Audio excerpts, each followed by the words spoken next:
UK productivity is very poor. That's what we have to close, the productivity gap. Productivity is essentially trying to understand how much output there is in the economy. We measure it usually two ways. We either measure it output per person or output per hour worked. Productivity has remained flat for a really, really long time, and this is what's called the productivity puzzle. In many senses, this is what explains low wage growth. If firms are more productive, they make profits and they can hand that over to workers. What's happened in the UK is productivity hasn't risen for a long time, and the data shows that the French produce in 4 days what the Brits produce in 5. And so the question is, why has that happened? Well, one of the big things that caused it was in 2010, George Osborne decided to impose austerity, decided to cut public spending, raise taxes, and it turns out that the decline in productivity more or less occurs then.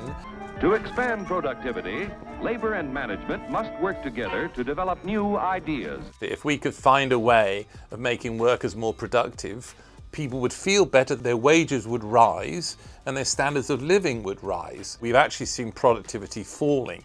So this is a big deal. We've seen employment rising, but we haven't seen output per hour rising.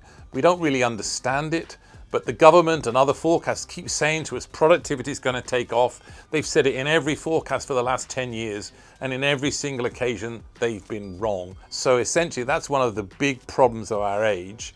Productivity in the UK is horrible.